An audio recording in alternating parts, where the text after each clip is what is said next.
Brett McKay here, and welcome to another edition of the Art of Manliness podcast. When we think about the benefits of exercise, we tend to think of what it does for our body, making us leaner, stronger, and healthier.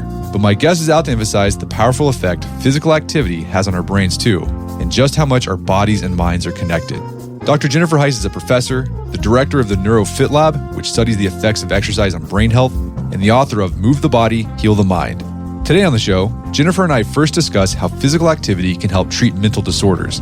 She shares the way that low to moderate intensity exercise can mitigate anxiety, and how short bouts of intense exercise can be used as exposure therapy for treating panic disorders.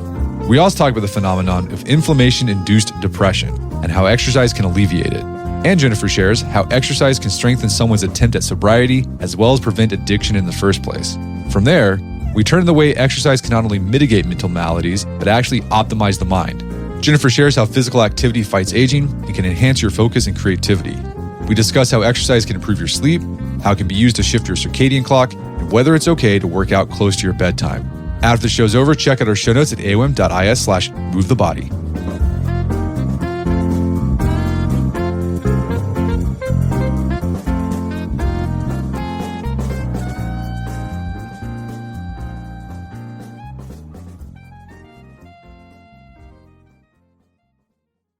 All right, Jennifer Heisz, welcome to the show.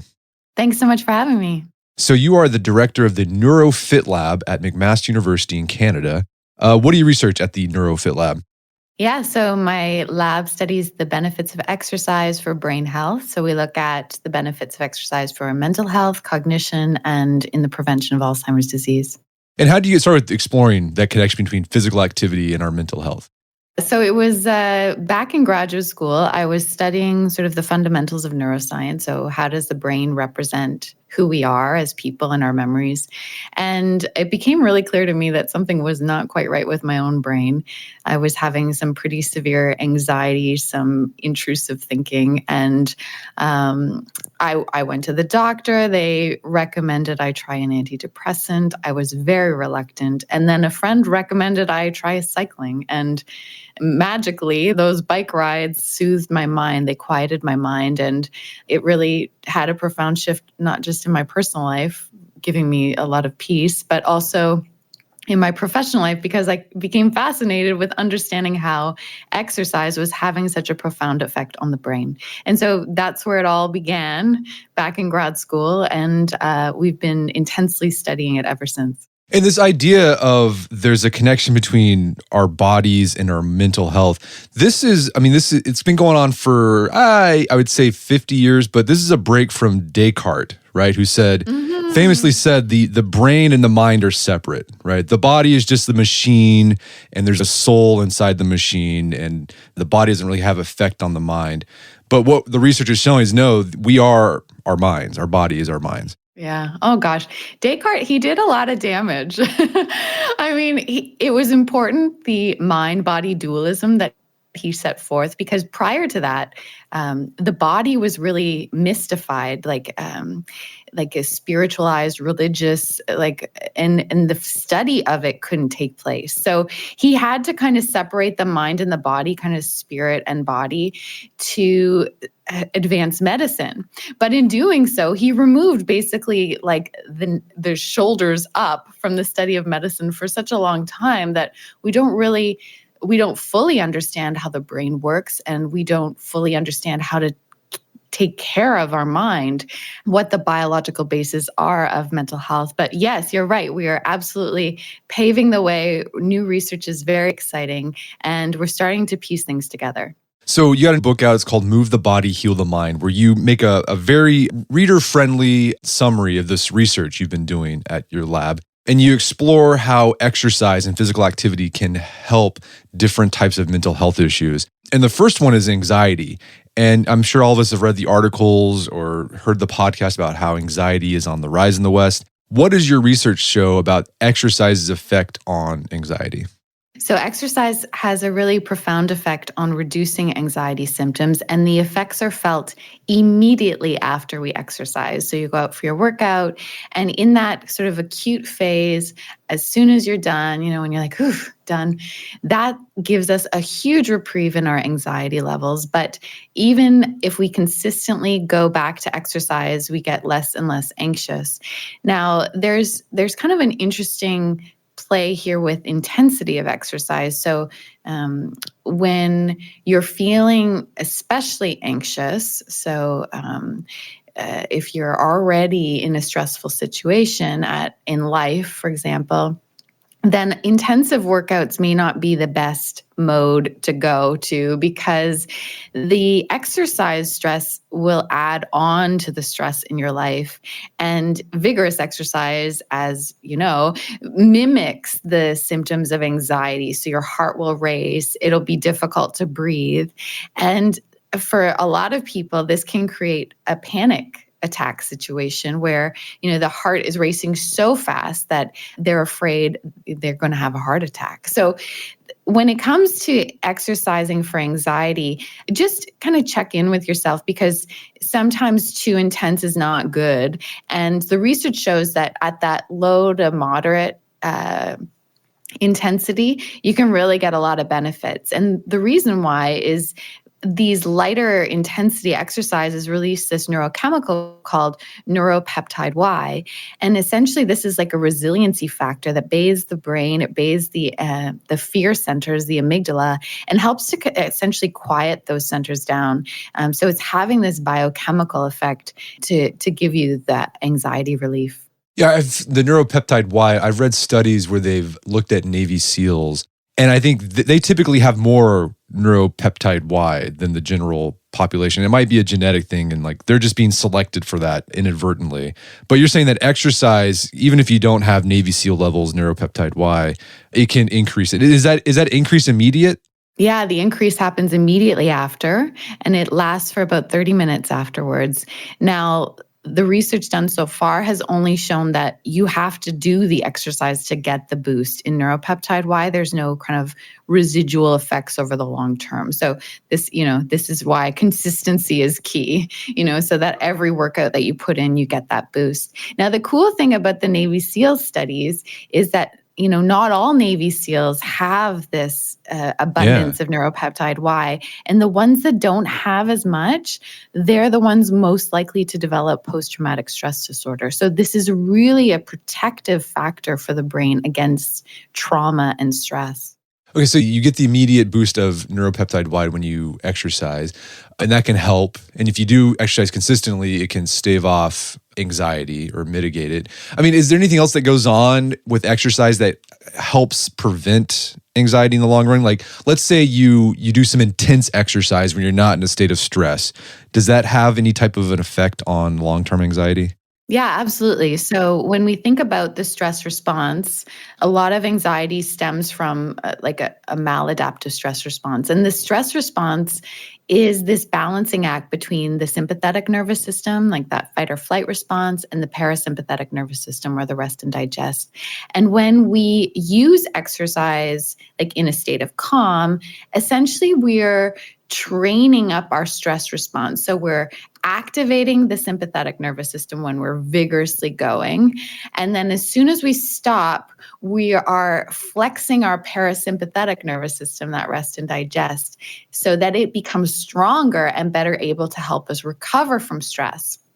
And so by continuously hitting the stress system with exercise, we can actually strengthen our stress response, not just for exercise stress, but for all stressors in our life. And so ultimately, what happens is that when we experience a stressful situation in our life, it will activate the sympathetic nervous system, but our parasympathetic nervous system will be really strong and better able to engage so that we stay, more calm and less reactive. Okay, now also you mentioned the book. You've also done research, or there's been research done on, let's say someone's got severe anxiety and they're actually getting talk therapy for it, exposure therapy. Combining that with exercise can actually give that a boost, correct? Oh yeah, that's a super cool finding. Now this is a bit tricky. So people with severe anxiety or panic disorder, before I was talking about how anxiety symptoms really mimic the symptoms of vigorous exercise, right? So the heart racing, difficulty breathing, difficulty concentrating. So this vigorous exercise can act as an exposure therapy for people who have panic disorder. So most people with panic disorder, they avoid exercise. They hate it. They especially avoid vigorous exercise because it evokes those symptoms that they fear the most, right? So there's this anxiety sensitivity that makes them really sensitive to vigorous exercise. But it turns out that vigorous exercise is the medicine that they need, but in really short baby doses. So, for example, one way to sort of microdose intense exercise into their life would be just doing like a few seconds of sprint. And the idea is that it exposes them. So you sprint all out for like a few seconds and your heart immediately picks up. It's difficult to breathe. You stop and everything comes back down and you realize you're safe. But it gives you that exposure to those symptoms that you fear the most. And you know, over time, with the repetition of this, the exposure of this, eventually those symptoms lose their power and control over you, and you're not afraid of them anymore. And that then transfers into the panic disorders that you feel in your life. That's really interesting. And I imagine too, besides the neuropeptide Y increasing and strengthening the parasympathetic systems, I imagine exercise, just moving your body, gets you out of your brain, right? And part of the problem with anxiety is you're just worried about stuff that's not really happening. And moving your body like takes you away from that and kind of gets you back into just the present.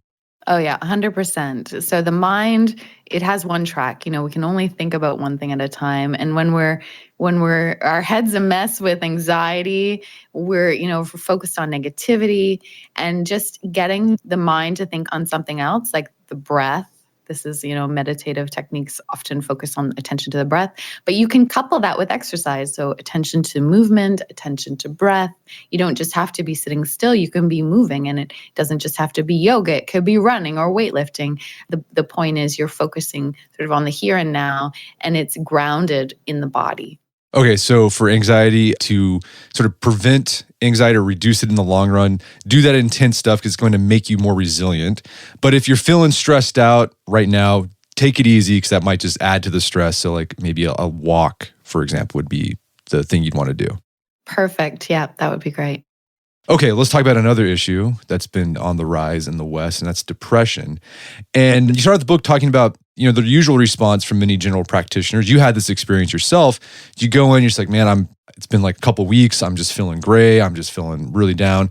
Well, the GP will say, well, here's an antidepressant. Why were you hesitant to take the antidepressant? And what are some of the problems of relying on antidepressants to treat depression? Yeah, I was reluctant to take the antidepressant, partly because these drugs have a profound effect on the whole brain, not just for the intended benefit to reduce depression. And I was pretty scared of what alterations would take place, and so I wanted to just at least explore alternatives. And for me, fortunately, my symptoms were mild. I mean, some people don't have that luxury. Their symptoms may be too severe and they may need immediate help. And the antidepressant can be really beneficial and transformative for some people. So I want to make sure that message is clear, that it's not, I'm not antidepressants, but I do think that having options is really important for people. I mean, the first line of defense for most general practitioners or doctors is to prescribe an antidepressant. And we've seen that on the rise, especially for mild forms of depression that may benefit from other alternatives like exercise. And so I think it's important that we educate our medical practitioners on the benefits of these other therapies, and sort of equip them with the tools. I don't think it's their fault. I just don't think that they're trained. They're trained really to prescribe drugs and for ailments. And so I think that it comes back to Descartes, actually. Right. This biomedical model, and we need much more of a holistic approach to our health. Well, something you talk about in the book is that even when someone is given an antidepressant, they don't always respond to it. And that's because depression, it isn't homogenous. There could be different causes for it, and it may not be a serotonin problem. The depression could be caused by something else. And one of the sources it could be, sources of depression, it could be inflammation. And we actually had a guest on a few years ago talking about the inflammation-depression connection. But can you kind of summarize what we're discovering about the connection between inflammation and depression? Yeah, it's super fascinating. And this, I think, is the form of depression on the rise because it's linked to chronic stress. So when we are experiencing chronic stress, as many people have in the last several years, what happens is that the body was never intended to deal with stress at such a chronic level. It was really designed to kind of deal with it acutely. So the predator or whatever the threat would be immediately in the physical environment, and then it would either be dealt with or not, and then the stress would go away, right? So it wasn't like today in modern life, like there's, stress after stress after stress, day after day after day. We worry, which creates more stress. The uncertainty of situations create even more stress. And so this chronicity, this chronic stress that we're facing day in and day out is really damaging the body. And what it does is it starts to damage the cells, like physically damage the cells. And this launches a sterile immune response. And so it's sterile because there's no bacteria or virus in the body.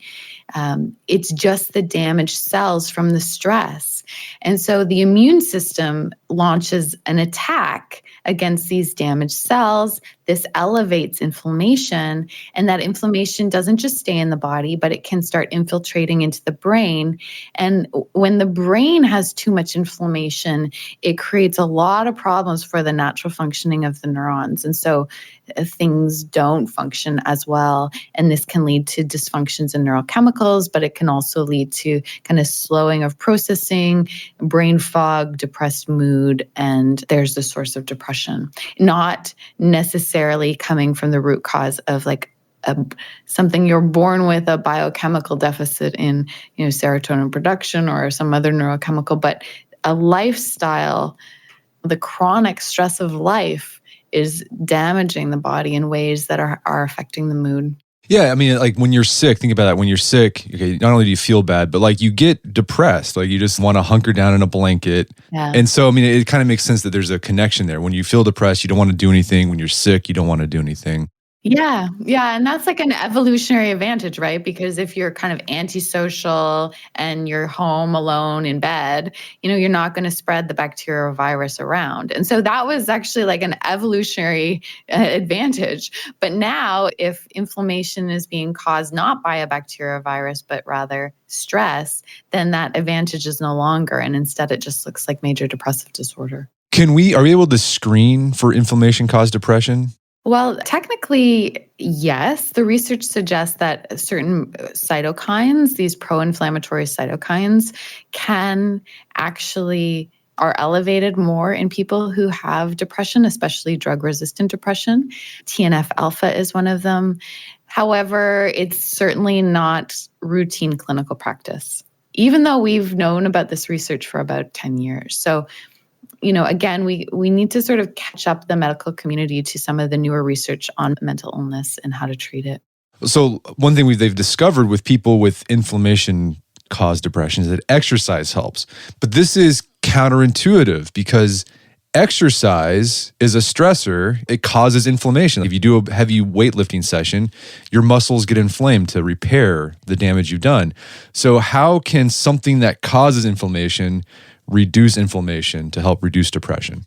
So this is a beautiful thing about exercise. You're right. You go out for a hard run or a vigorous workout, and the body has an acute inflammatory response. And this is to protect your body while you're, pushing it hard.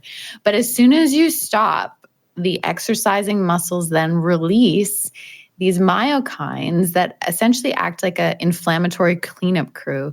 These anti-inflammatory cytokines then make the body they clean up all that inflammation that you produced from exercising and then some, so that over time your body becomes less and less inflamed.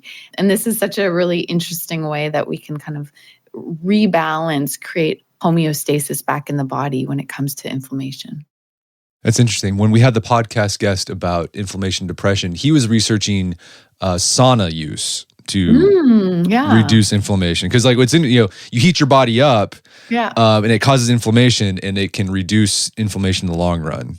Yeah, I think all of these sort of acute, like micro dosing of stress, like the cold showers or the holding of the breath or the sauna, the hot exposure or exercise, they're all micro challenging the body in a way that creates this counter response. And then over time, that counter response, the recovery from stress, becomes stronger and makes the body more resilient to stressors. So I think they're all kind of working with a similar mechanism on the stress response, which is super cool.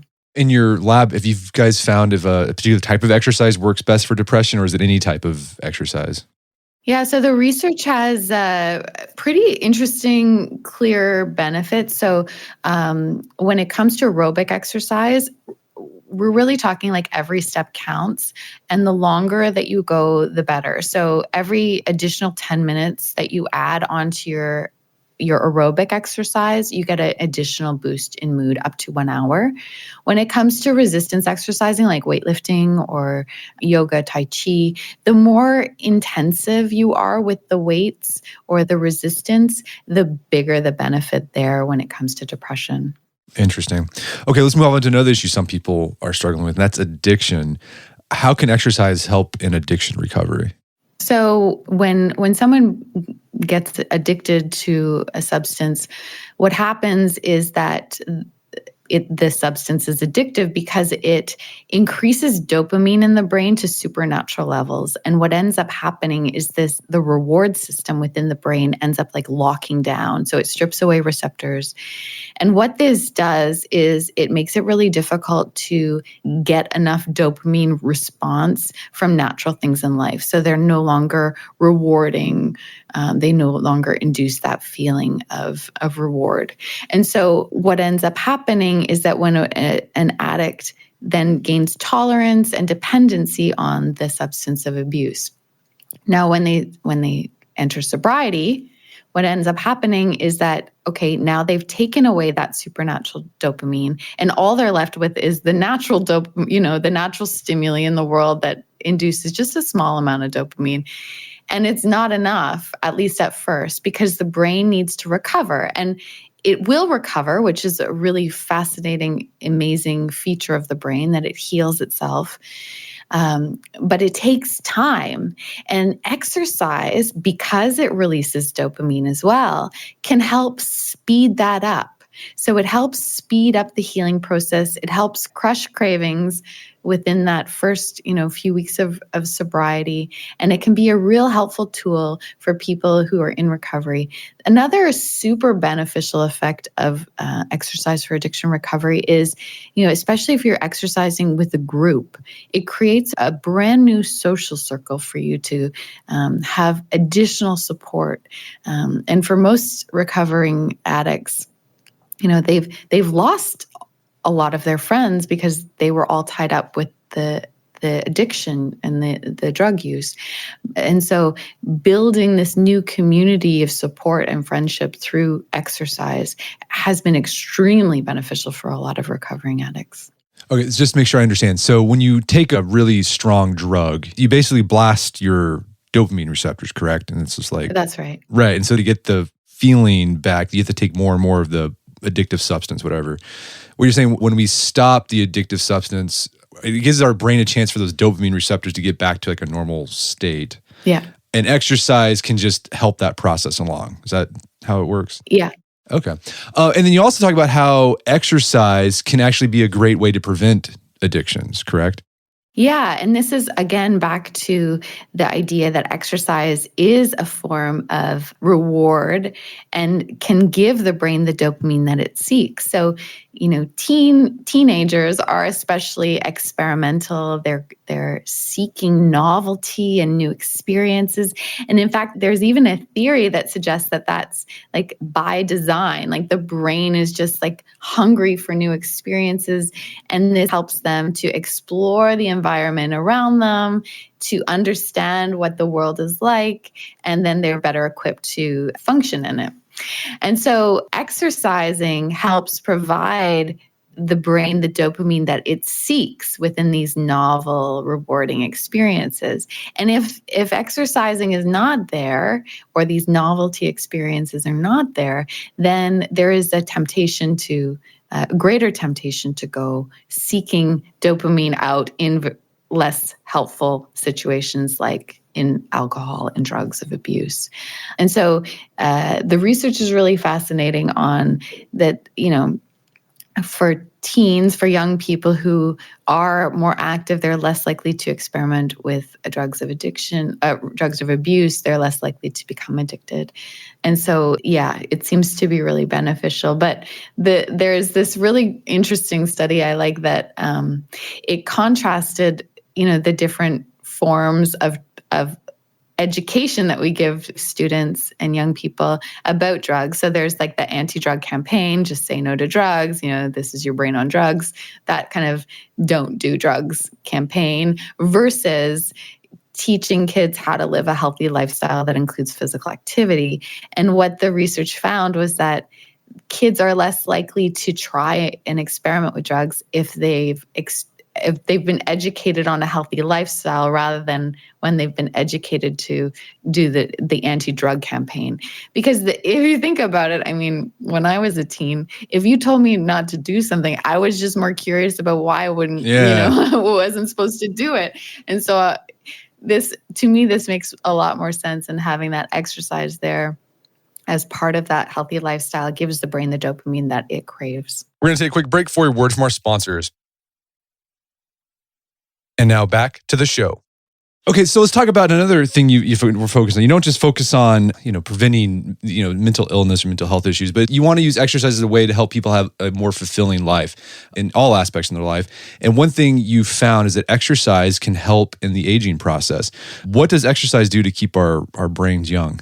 Yeah, so exercise has an incredible effect on the aging brain. So it essentially helps keep our brain young. So as we get older, the brain, even through adulthood, can produce brand new neurons, brand new born neurons within the hippocampus, which is critical for memory and learning. And it's also the brain region that's devastated by Alzheimer's disease. So by creating more new neurons there, we boost our memory, keep our brain sharp and young, and help prevent Alzheimer's disease. Well, it also increases this substance, BDNF. Is that what it is? Mm-hmm. Yeah. What is BDNF? So BDNF, brain-derived neurotrophic factor, and this is a growth factor that helps support the survival functioning of these brain cells. And I like to think of it as like a fertilizer. So it helps them really thrive, the brain cells really thrive and function well. And exercise produces BDNF, brain-derived neurotrophic factor. And there's this super cool new research out. Primarily, it's been shown in animal models, and we're trying to bring it into human models in my lab now. But it's looking at this link between lactic acid or lactate and BDNF. So lactate is produced by the muscles when they get into that anaerobic state. When we're in an anaerobic state, what happens is lactate starts to accumulate, and the accumulation of that lactate spills out into the blood. It travels to the brain, reporting directly to the hippocampus. And there it produces, it sort of activates BDNF, which then can help fertilize and fortify the cells there. So it's a really fascinating link between like higher intensity exercise and the lactate that it produces, and then this growth factor, BDNF, that actually helps to support brain cells. Okay, so exercise can help neurogenesis along. has there been studies that show they can help prevent or reduce our risk for dementia? Yeah. So research from my lab, we did like a head-to-head comparison between genetic risk factors and physical inactivity. And there's a genetic risk factor, ApoE4. It's an allele that puts people at an elevated risk, and about 25% of the population has it.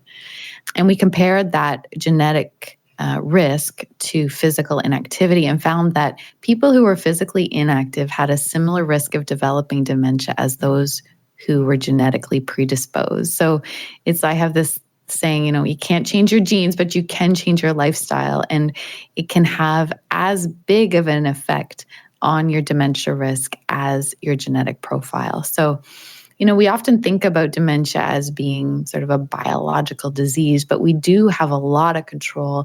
And this simple thing of moving the body can actually help prevent that. And you also found in your research too, going back to the social component of exercise, that if you add in sociability into exercise, it actually turbocharges the age benefits, correct? Yeah, it's really cool. So especially for older adults who can suffer from loneliness and social isolation, exercise provides this social benefit. And there's this cool study, I really like it. It showed that older adults who work out together have better health benefits than those who work out alone, even if the ones who are working out together are not working out as hard.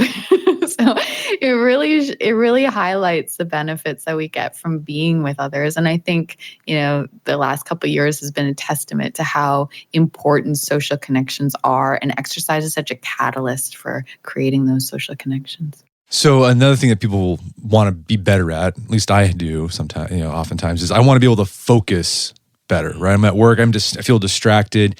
And your lab's actually found research that exercise, physical activity, can help with focus. What does that research say?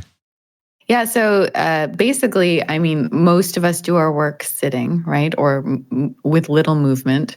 And when we sit for prolonged periods of time, essentially the brain gets starved of the vital nutrients that it needs to really think and focus.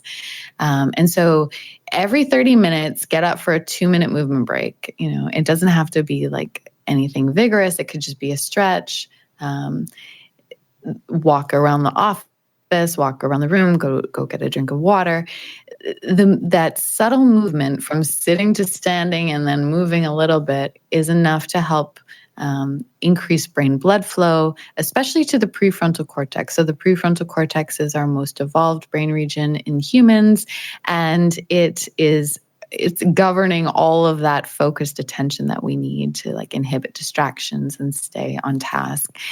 And it needs a lot of blood flow. It needs a lot of, energy in the form of glucose and oxygen. And so we can give it that through exercise. And research in my lab, we've shown that these short exercise breaks can actually help students prevent them from mind wandering during class, so they can stay on task better. And then when you're on task, you're remembering things later, so they perform better on their tests afterwards.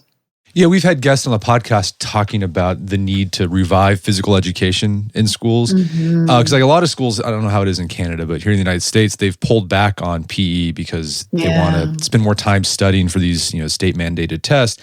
But some schools have found, actually, when they had the kids spend more time doing, vigorous exercise, just vigorous play, scores go up. Yeah, it's counterintuitive. And I think that a lot of parents and school administrators think that, okay, we just need to cram in more knowledge and information, but the brain needs to be primed to accept that knowledge, and exercise helps to prime it so it's ready for learning, and then it can learn better and learn more efficiently and more effectively. So it's something that we're really pushing here. Yeah, so I think the dose you gave in the book for focus is for kids, they need 60 minutes of vigorous movement, right? So just they get out of breath and sweaty, basically. I think it's 5 times or 7. It's every day is ideal, correct? Isn't it, for young kids? And then when you're a teenager, it's 3 to 4 days is the minimum effective dose. Yeah, and I think I'm not a stickler on like getting the maximum. I just want people to move more. I don't want to put too much stress on parents. They already have a lot of stress, but like, just moving more, it accumulates throughout the day, get it in, and so just focusing on that, and being mindful of how much you're sitting and for how long, and breaking up that sedentary time is really important. What about creativity? Is there a connection between creativity and physical activity? Yeah. So this is really cool. So the brain, I talked about the prefrontal cortex, and it kind of has these two modes. So one of its mode is like focus, it inhibits distraction, and we call that inhibitory control. The second mode is this mental flexibility, which is kind of like daydreaming, mind wandering, creative thinking like divergently outside the box. And so it has these two modes. And when we sit and stay focused for so long, what ends up happening is that mode gets super tired and it can't do that very well. And then it just kind of does unproductive thinking. But when we exercise, what happens is we can switch the context. So we switch our context from sitting and focusing to exploring the environment, which flips the switch to that mental flexibility. And it's sort of the idea, like when you're moving in space and doing something different, it's very interesting to the brain. And you can kind of, in states of flow, for example, when it's challenging, but you're in the moment, you can actually couple these two different modes so that they're actually both on at the same time. And this gives you like the most powerful brain function possible. So you're a cyclist, you run, you do the triathlon stuff. Like when you're on a run or a long cycle, do you get a lot of ideas for your work? Oh, yeah, for sure. Yeah. The best ideas come when I'm on my run. Yeah. And so it's like you're uninhibited by, focused thinking. The idea is that when we're kind of free to allow our mind to wander, then it gets more access to the deep repertoire within our brain that may not have bubbled up to the surface if we're just focused on one single point, one single stream of thought. So it just opens up the channels. And the research shows, this, when we look at different sports, certain sports are better able to unleash that creativity. So net and combat sports that have an opponent and they involve this improvisation and this play between you and an opponent, this creates a lot more creativity within the individual than, say, for example, gymnastics or figure skating, which require you to memorize a predefined set of moves. So there's less creativity involved in that. And the idea is that when we train our body to move more creatively, we train our brain to think more creatively. And so even if you're not into sports, you can apply this to your own workout program by, changing things up. So take a different walking route or try a different activity, even if it's just for fun.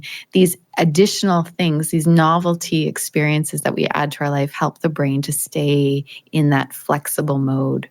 Another connection you found in your lab to our quality of life is exercise and sleep. What's the connection there? Yeah, so exercise is so beneficial for sleep. It's one of the greatest gifts it gives.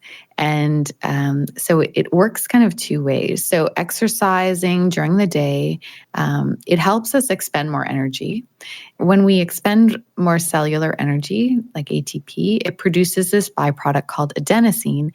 And adenosine is a natural sleeping aid. So when adenosine builds up to a certain threshold, it triggers sleep.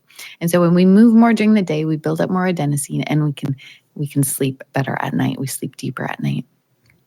The other way that exercise works is that it can help retrain or resynchronize brain time to real time. So we've all experienced this when traveling through different time zones.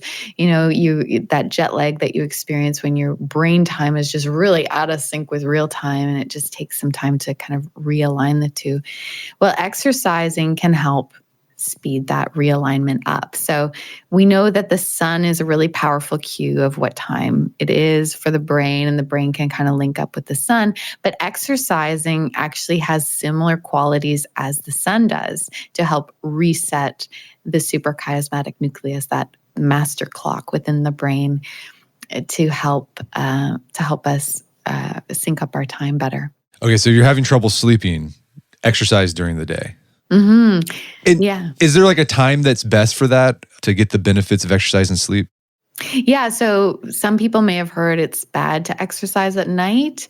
And the research shows actually it's okay as long as you're not going super vigorously to the point that your heart rate's still elevated 25 beats above baseline when you're about to go to sleep. So that's sort of the key.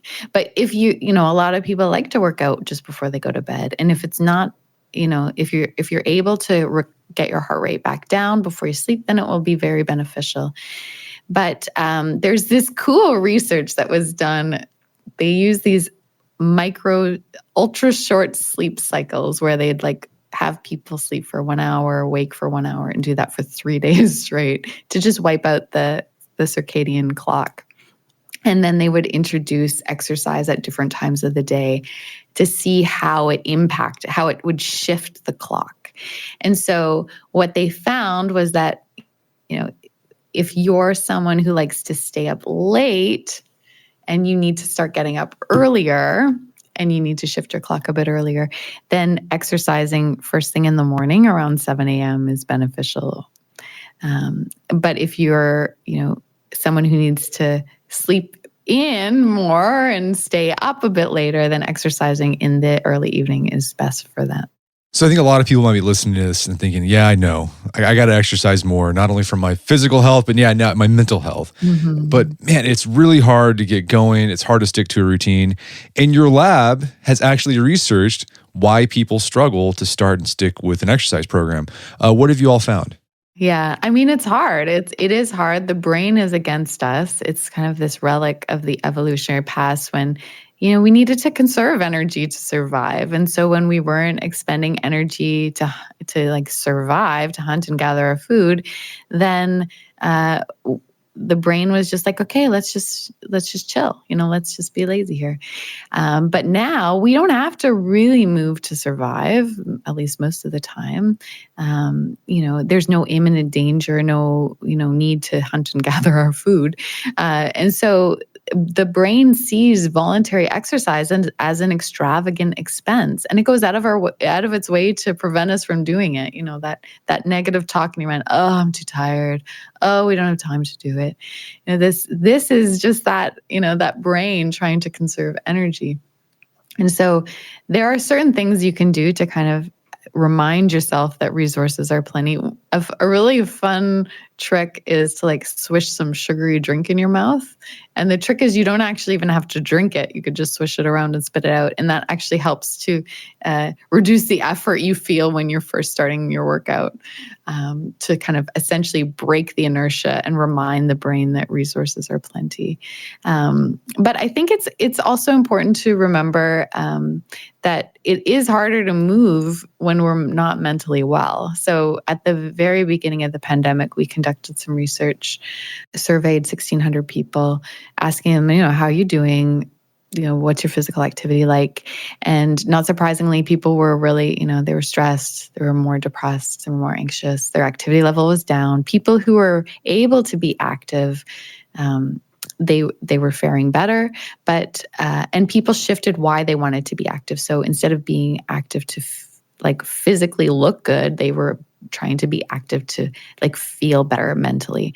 But there was this mental health paradox where they wanted to work out for their mental health, but their mental health was getting in the way. So they were too stressed or anxious to exercise, and they lacked the motivation, which is a symptom of depression. And so we created a toolkit. It's available on my website, neurofitlab.com. And basically, it goes over some evidence-based tips. But essentially, it's, keep in mind in those states, some is better than none. Consistency is key. And it's back to this idea that, there are these benchmarks that we want to meet in terms of what's best for the brain and body, but every little bit counts, and some movement is better than no movement, especially when it comes to your mental health. And so taking like a much more compassionate approach to exercising and, taking off the intensity and putting in the time. I personally found this to be really beneficial. Like you said, during the pandemic, I'd started training for this Ironman, and prior to the pandemic, I had been going out training pretty vigorously.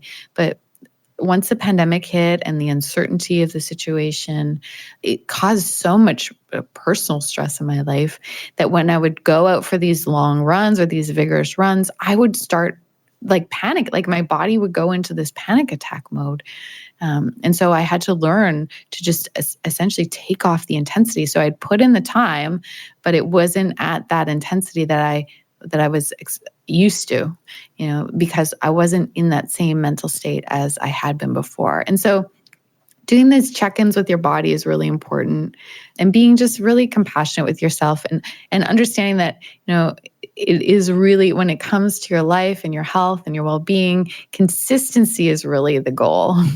Okay, so yeah, the takeaway there, if you're having a hard time getting started with an exercise program, change your mind of what an exercise program has to look like. I think a lot of people think, well, it's got to be like an hour long of intense whatever. It doesn't have to be. Like if you get like 60 minutes of day walking and it's broken up in 15 minutes throughout the day, start there. Yeah. And also make sure you pick something you enjoy. That's right, yeah. If you hate marathon running, like don't do that because you're not going to do it. Don't do it. That's right, absolutely. Well, this has been a great conversation. Where can people go to learn more about the book and your work? Because in your book, what's great, besides all this research you highlight, you also provide some starter templates for people for exercise programs. So where can they learn more about that? Yeah, so my book's called Move the Body, Heal the Mind. You can order it anywhere books are available for purchase. I have a website that gives some background on the book, Jennifer Heisz, so JenniferHeisz.com. And I had mentioned my NeuroFit Lab website. I'm on Instagram, dr.jenniferheisz. Follow me there, or on Twitter @JenniferHeisz. Fantastic. Well, Jennifer Heisz, thanks for your time. It's been a pleasure. Thank you so much. My guest today was Dr. Jennifer Heisz. She's the author of the book, Move the Body, Heal the Mind. It's available on Amazon.com and bookstores everywhere. You can find more information about her work at her website, jenniferheisz.com. Also, check out our show notes at aom.is/movethebody, where you can find links to resources where you can delve deeper into this topic.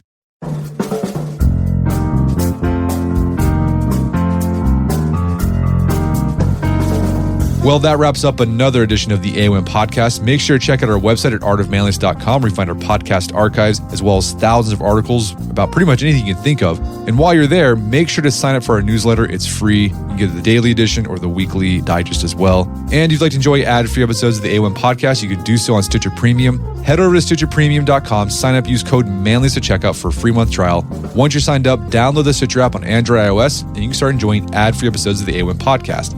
And if you haven't done so already, I'd appreciate if you take 1 minute to give us a review on Apple Podcasts or Spotify. Helps out a lot. And if you've done that already, thank you. Please consider sharing the show with a friend or family member who think we get something out of it. As always, thank you for the continued support. And until next time, it's Brett McKay, reminding you to not only listen to the AOM podcast, but put what you've heard into action.